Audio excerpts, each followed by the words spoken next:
Well, hello there, Underdog Leadership Podcast listeners.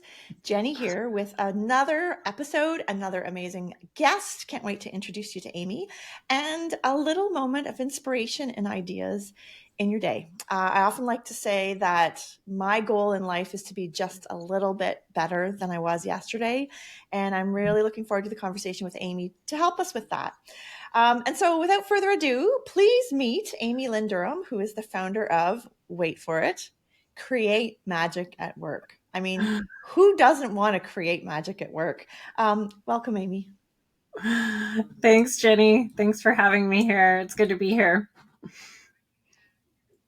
Yeah, I was on your podcast a couple of weeks ago, wasn't I? Yeah, really impactful conversation that I actually keep thinking about. Like it keeps coming through I don't know, just something about that conversation just keeps coming up. And even though it came out probably over a month ago now, people are still reaching out about it. So it was really impactful. I really appreciated where we went with that. Yeah. Yeah. We talked a lot about the bridging the gap between the not-for-profit world and the corporate world, which is your space. So back us up. Please do introduce yourself to the audience and tell us how you ended up with this amazing title, Create Magic at Work. Who are you and where do you come from? Oh, wow. I'll try to keep it short. So I'm the founder of Create Magic at Work. I'm a former corporate executive, left that space and really wanted to re-inject myself back into the corporate world from a different perspective.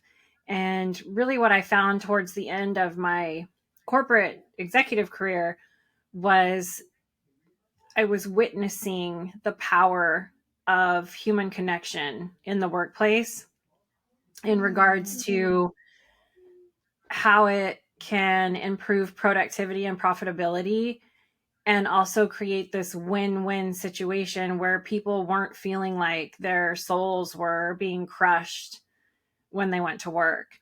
And so, add that to my personal life where I experienced a profound spiritual awakening around 2015. I had gone through quite a life journey up until that point.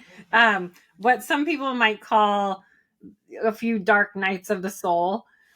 And I was spiritual. I basically had become spiritual Amy at home and then corporate Amy at work. And I was really, if I look back now, I think I was trying to merge the two together. I didn't know it at the time. And so I was bringing these activities to my team. I had a little over 400 employees. I was managing a $38 million a year P&L. I was working for a publicly traded company. Yeah. And once I started bringing some of these activities from a faith neutral perspective to work, I was really bringing a piece of me into the workplace as well. And I started seeing these results. I really discovered that it was like a life purpose moment for me and that it was something I was going to pursue.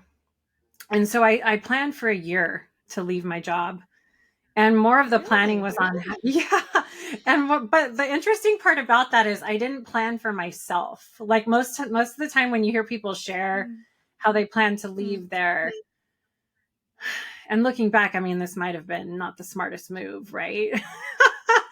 But I planned on how do I want my team to feel? What's the legacy I'm going to leave when I move forward? That was more of the planning. And I remember I left my office one day and I went to grab lunch, and there was a little store that I popped into that sells like knickknacks and stuff. And there was a magnet that just screamed out at me. It said leap and the net will appear. And so I'm like, oh my gosh. So I grabbed that magnet and I put it on my refrigerator and I have it there to this day. So that's a little bit about the beginning of the journey.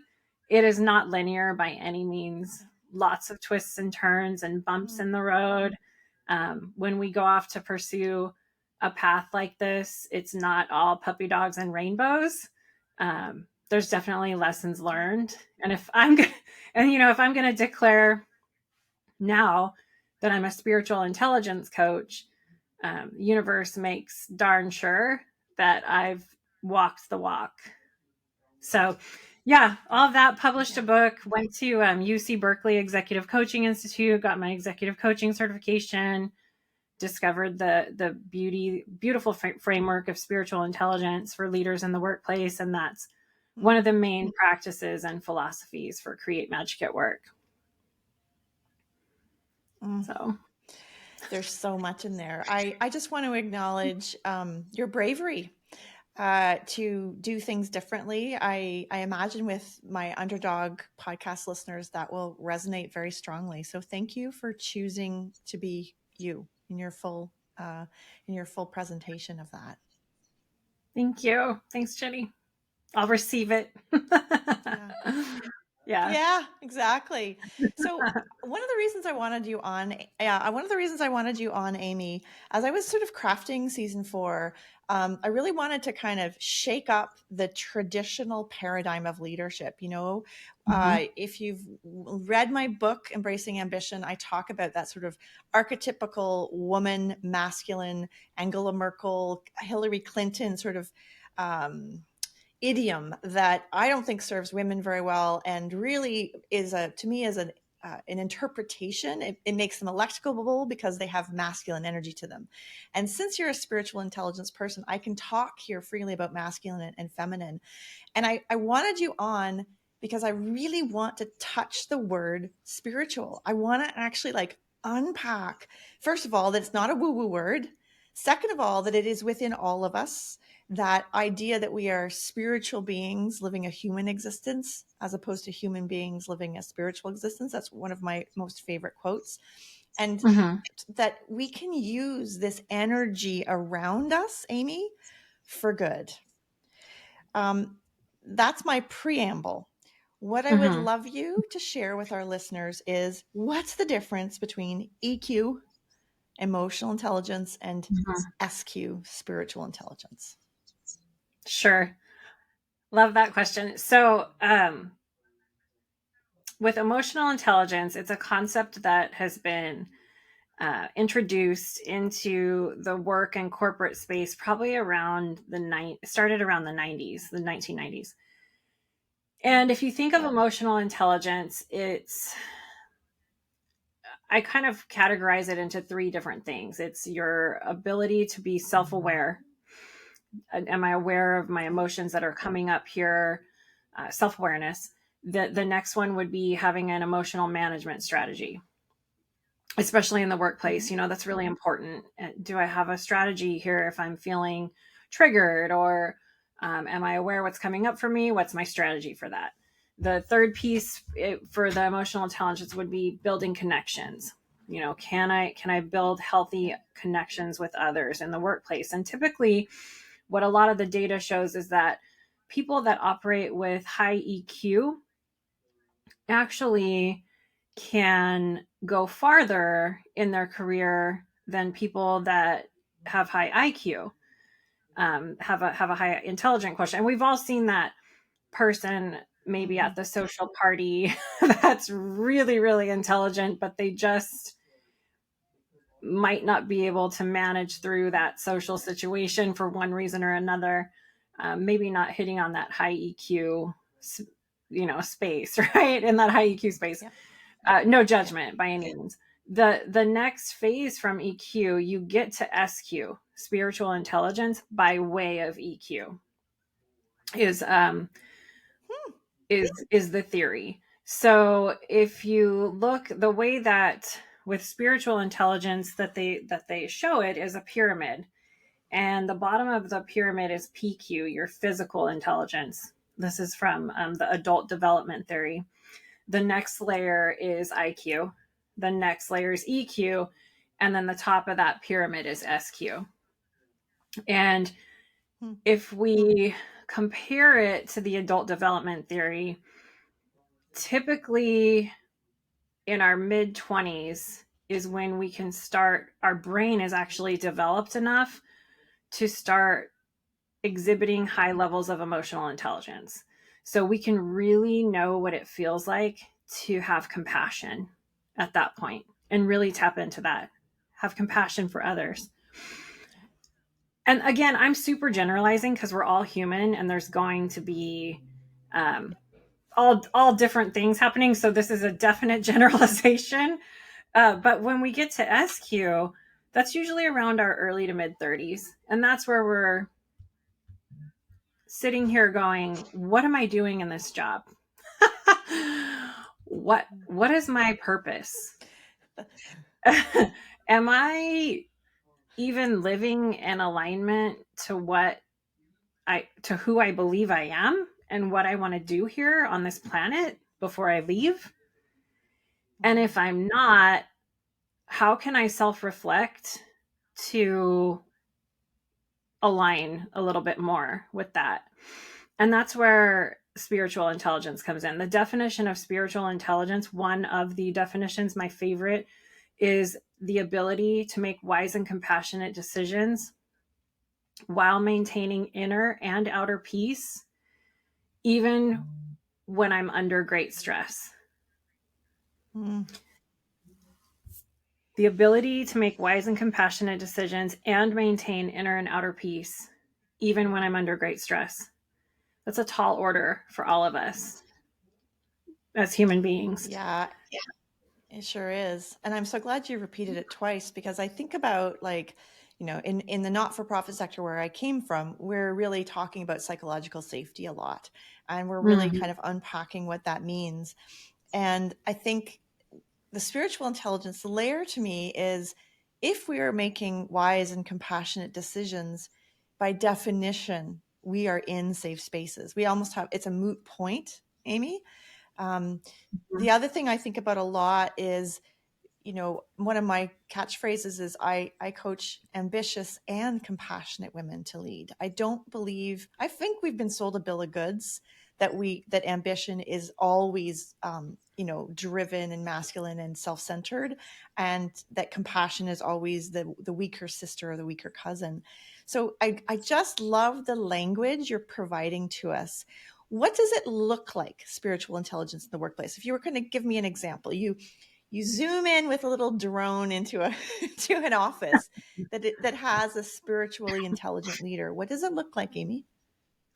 So it's somebody that is able to recognize their ego versus their higher self. I'll just give you some examples that are coming to me, right? It's somebody that can be a wise and effective change agent.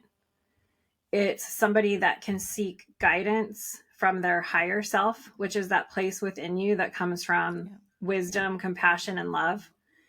And they can operate from their higher self a higher percentage of time. So when you talk about psychological things, yeah. So when you talk about, I love what you said, a higher percentage of the time. Like, I just thank you for that.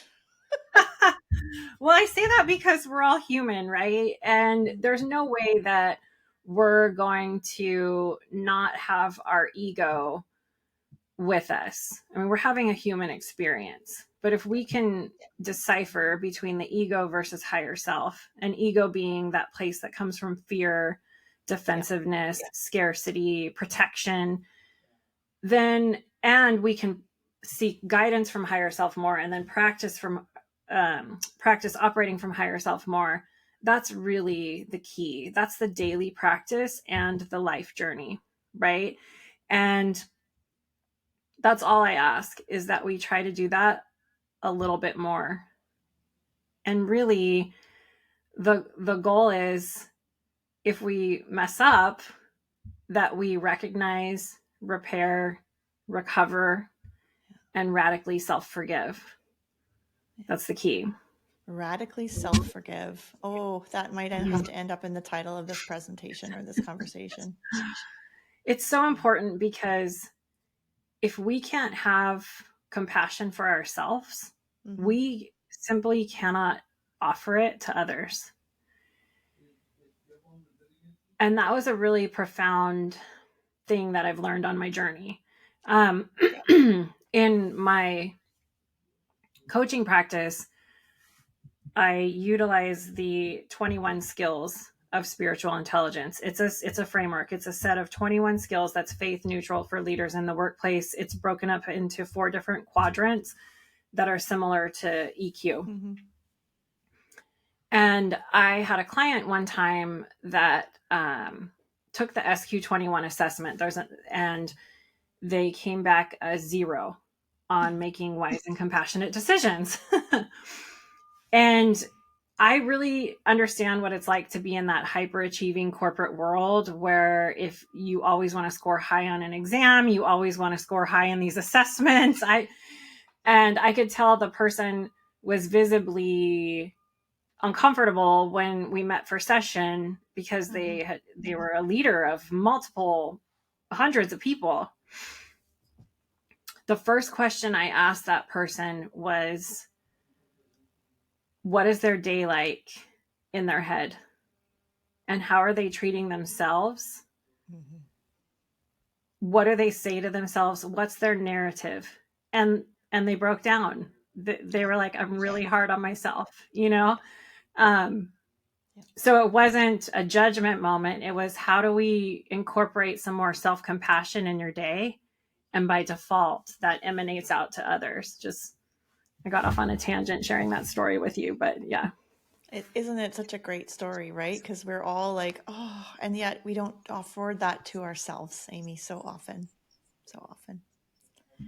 There's a thread there around, so a couple things. One is that spirituality is non-denominational, so I think that's an important key point. It's taking it away the religion part of the structured religion, and it truly is your connection with your. Okay, I'm going to use. Oh my God, her name just left me. Wrote the book. Anyway, she talks about knowing. She talks about that deep knowing. In the Buddhist traditions, I read a little things about a book it's called How to Get Comfortable with the Unknown. I read a section every morning, Amy. It's just one of the things that I do to prepare for the day. And I really do this. Like this, just for those of you listening, it is a practice. And we talk about letting go in Buddhism, right? We talk about how surrendering, we can't control everything. And yet this is in direct contrast with the corporate world of hyperachievement. And the old world I came from, which was fundraising, which was how high can you jump and can you make the number bigger? So I can imagine that push and pull you had in that moment in your corporate life when you realized how out of alignment you were. That must have been quite shocking. I was fortunate enough to have some really great spiritual mentors and guidance as I transitioned through leaving the corporate space and starting Create Magic at Work. It definitely was a leap and hope the net will appear moment for sure. And it's not for everybody, right? So everyone has their own life purpose and their life path. And if somebody is listening to this, working in an organization where they feel like it's stifling their soul or their creativity, I felt like my creativity was stifled. That was one of the things. You know, it's not. I would encourage you to look for ways to be the change and be the difference if it's not physically debilitating you. Yeah, for sure. To step up. The other sort of thread I'm thinking about is this idea of healing, this idea of that we can only lead when we are whole, or we can only lead from the place we know. And we know that hurt people, right? And that the healing really is healing yourself, whatever that means to you. You know, this is the podcast where I want to talk about this stuff. It doesn't fit in my other buckets, right? And that hyperachievement has a really dark side to it too, that toxic achievement. But it's really hard to walk away from it, Amy, because it's got you to where you are. And like you said, that leaping without knowing where you're going, it's a can be a big leap. What are some small steps? I think about our listeners. What are some small steps that can help people bring more spirituality into their daily practices or just work lives, maybe? Yeah, that's actually one of the main reasons why I wrote Create Magic at Work was I put all of those field tested activities that I did in the book. So they're fun activities. And I was one of the very few women leaders in the country for this company I worked for. And my team was hyper masculine at times. It was also diverse. So, you know, these activities are for everyone. Like I always joke that I wrote my book for the beer drinking golf guy that I worked with that had the biggest heart on the planet, but just didn't really know where to start creating human connection in the workplace. And before I share, I want to go back a little bit to something you said. You brought up psychological safety and wisdom and compassion and being wise and compassionate in the workplace. This is the way that we are going to eradicate burnout. We can debate all day long if it's workload, if it's loneliness. There's so much data coming out that it's loneliness and isolation as well. However, if we all take a moment to do the inner work, which is, in my opinion, the 21 skills of spiritual intelligence, if we tap into that, then we create wise and compassionate leaders. And if we have wise and compassionate leaders, burnout decreases by 64%. Just came out recently, a Harvard Business Review study. So, we can throw the debate out. Is it loneliness? Is it workload? Well, who cares what it is? If we have wise and compassionate leaders, they're going to recognize what it is within their organization and make the proper spiritually intelligent decision to help eradicate that. As far as the activities go, this is really deep inner work, right? So I wanted to make it fun. I wanted to bring that childlike, whimsical feel back to the workplace so people could have some fun at work, playfulness, right? That's an Edgewalker quality. I'm an Edgewalker coach as well. And so I created a journal prompt card deck with journal prompts for your career and for your workplace. There's all kinds of activities in the Create Magic at Work book that you can reference. Gratitude. One of the most fun ones is we do flying wish paper. You write your intention. Are you familiar with that at all, Jenny? No, I want to hear more. And I just love the way you're kind of blowing up the icebreakers. This is awesome. Yeah. So intention setting, writing what you want for your goals, lighting it on fire. It flies up into the air. That's a flying wish paper. You get a copy of, you get a little pack of flying wish paper when you get a copy of the Create Magic at Work book. Just different activities like that in the book. But one of the most popular has been the journal prompt card deck because there's some deep symbolism that's instilled within the deck. There's an affirmation, 2 questions, and anybody can do it. You don't have to be this spiritual guru to pull a journal prompt card for your team. And it really connects everyone on a human level. You can do it on Zoom and have everyone journal share their answers. Yeah. What's interesting about the cards, for those of you that are rolling your eyes on, because I know there's some of you on this podcast that are rolling your eyes, what I find fascinating about cards or any kind of, when you pull something from a deck, and by the way, Amy has said, yes, she will pull a card for us today, is you interpret it exactly from where you're at. The same card can be interpreted. It's almost like the card gives you what you need, Amy, or what you're looking for.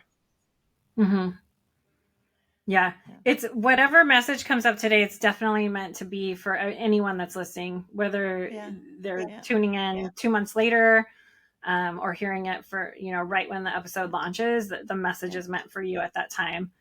That's right. The universe makes no mistakes, right? Well, I also, the other piece about these icebreakers, sorry for the old language, but it's the word I'm using to speak about these things, is lightening things up, having some fun, shaking things up. We've kind of got, I think partly the pandemic, we got so staid. And so my favorite question to ask my current coaching clients is, what are you doing for fun? How are you bringing joy into the workplace? Because it's so easy in that hyper hurdle jumper. That's another one I describe, right? Oh, here's a hurdle. Let's jump this. Oh, we've got this obstacle. Okay, let's jump this. Are you deriving joy from those connections and those conversations in the office, because you are right. Loneliness is rampant. I am meeting people who are volunteering at charities because it means they get to see people once a week. They're showing up to do, I'm thinking of a tool library I work for, and these people are coming out of their basements off their screens to say, I haven't actually talked to a real person. And so they're there to contribute that way. And we have to be mindful of this. We have to find ways, and perhaps it's through this spiritual connection of trusting your gut, Amy, when your team needs that connection. And I think having the courage to try things. I think that's another thing you're bringing to us today. Yeah, that's a big one, is the courage to do something like this. I used to joke I never got fired for asking everyone to share what they were grateful for in the beginning of a meeting, right? But it's more that courage to step forward, or what they appreciate. But it's that courage to just step forward and try it. And if everyone laughs, or thinks, why are we doing this woo woo stuff? Then that's even better, because laughter is a stress reducer. And I tested this in a pretty hyper masculine space. Yeah. And so it works. It works. Amazing. Yeah. Tell me about, last question before the card, because I know everybody on the call is just in anticipation of the pulling the card for the reading. As I hear you talking about bravery, how does this, in your words, relate to the concept of the underdog? Love to hear Yeah, that I was just, from you. oh my gosh, I'm so glad you're asking me that, because I had a hit when you were talking, and then we moved. So how this relates to bravery with the underdog is, if you are a leader that is embracing ambition to move to that number one spot, my hope is that you are practicing the skills of being a wise and effective change agent. And a lot of those involve not rushing to a quick fix, but really looking for really peeling back layers and looking for root causes in situations to really have a long-term positive impact for the greater good. So what Dana Zohar, she's a philosopher and a physicist. She's done a lot of work in the spiritual intelligence space, combining Eastern and Western business practices. It's what she would call a quantum leader. So if you're an underdog leader and you're looking to move into that top space, my wish is that you do that from a quantum leader perspective, and that you're looking to reshape the systems that we have been placed in, rather than follow what has been taught before. Mic drop. Yeah. I mean, it just feels really good. Thank you for that. Yeah, you're welcome. Yeah. Maybe this feels like the perfect time, now that we've kind of had that moment. I know that statement you just said was meant for someone listening to this podcast. I have no doubt. Thank you for your research. I love the way you kind of framed it through the research and through the outcomes, but also the bravery. And, those small micro things that happen to people over time, whether it's bullying, whether it's slights, whether it's a sense of unease or feeling of isolation, they linger with us and they affect us.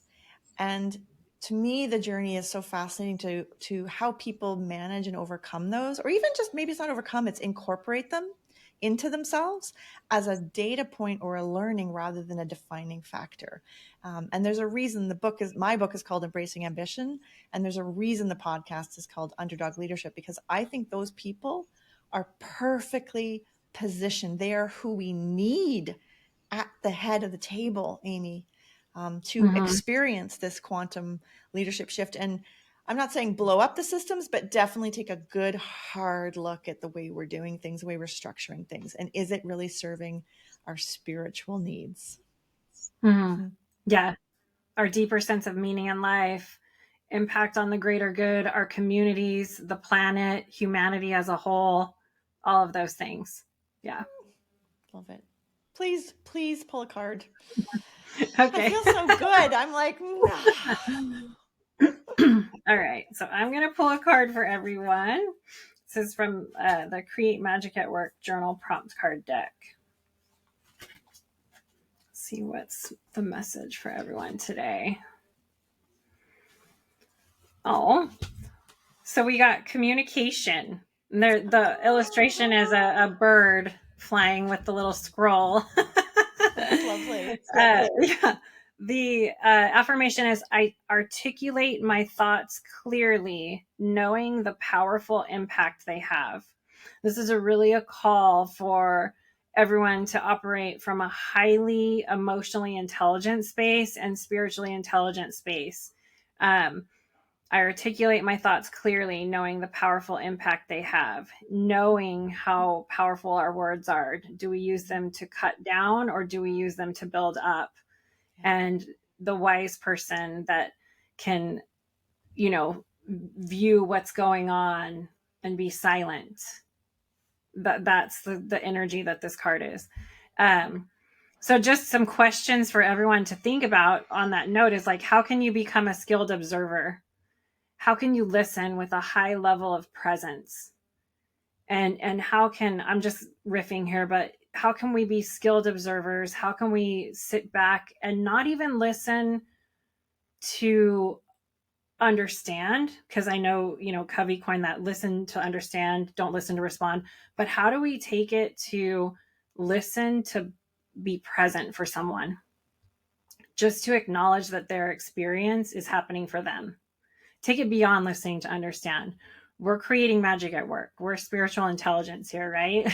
We're moving from underdog leader, like we're changing this. And then once we've thought about that and practiced that, what are ways that we can have meaningful conversations? What are some ways you can have a meaningful conversation? And I'll share, Jenny, if you're open to it, some ways you can have meaningful conversations is exactly what I just said. You show up and you choose to be present. You pay attention to what has heart and meaning.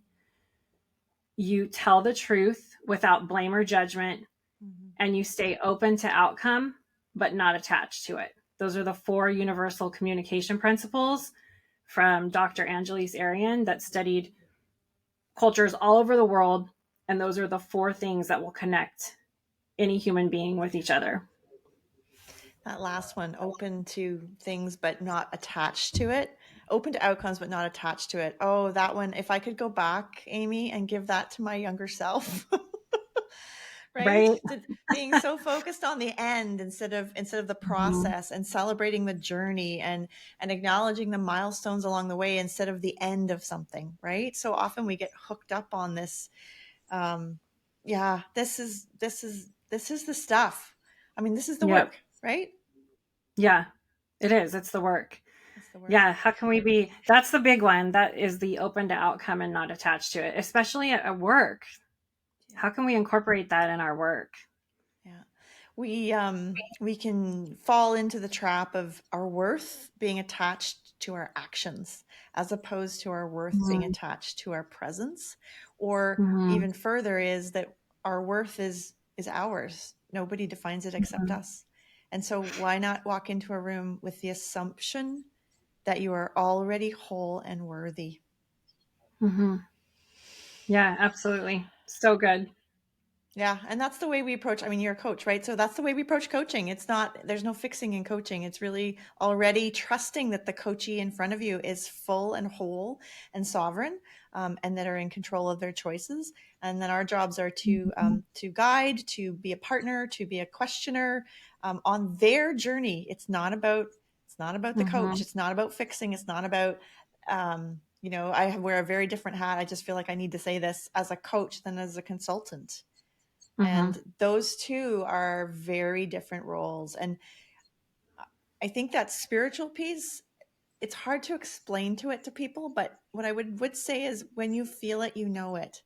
It's that moment of connection when somebody catches your eye. I mean, I work in not-for-profit, so there's always, pretty amazing stories when you see someone and you see their their inner essence or their inner light, or suddenly you understand why they do this work, or, oh, this is what their purpose is. And it's like a spark, and it both of you are changed. That my point is not just one person is changed. It is both of you are changed. And that's the magic I think you're talking about.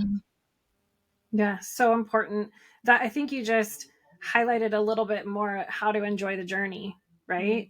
Especially it is looking for those moments in your Yeah. day. That's enjoying the journey and understanding as a coach that we're the guide on your hero's journey. So you're going to be walking along your journey and run into us, and then we'll Yeah. send you with some magic along for the rest of your journey. Yeah. All right. I am sprinkling the magic here at the end of the podcast. Amy, how can people get in touch with you? So, two ways would be great. If you go and connect with me on LinkedIn, Amy Lynn Durham. I love playing on LinkedIn. We're bringing play to LinkedIn. That's why I said that. Good luck with that. Yeah, I'm working on it. Come join me. And then the other is my website, createmagicatwork.net. It's Oh, .net. wonderful. So createmagicatwork.net. Yeah, if you're curious about the 21 skills of SQ or taking the assessment, I'd love to hear from you. Yeah. Oh, that sounds wonderful. Well, thank you for sharing your gifts with us today. I definitely feel it's amazing, even over Zoom, right? We can have this moment. I hope you folks listening at home can hear this moment too. This is something I've wanted to do for a long time, Amy. So thank you for that. Thank you for our listeners. Really appreciate you coming, showing up, listening. If you haven't subscribed, I just want to put in a little plug. Subscriptions mean that we reach more people. Subscriptions means that more people gets the message. It is all about getting the reach of the podcast. And I would also put a little plug in here for the book, which is launching. Let's see, when are you coming out? Yes, it will be out, Amy, by the time this podcast comes out.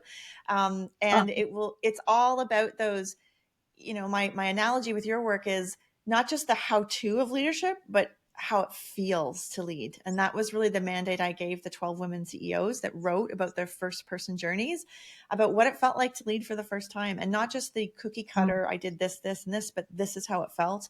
These are some of the obstacles. So I'm really proud of the book. There's in the show notes, I'll have a link to purchase the book. Amy, I'll put a link to your website in the show notes.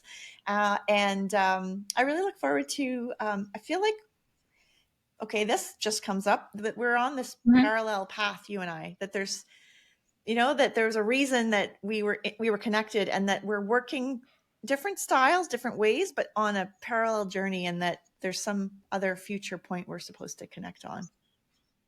Oh, I'm so here for it. Yeah. Awesome. Let's do Thank it. you, everyone. Let's do it. Let's do it. And I always leave when my coaching clients, I always say, go be great. So Amy, go be great.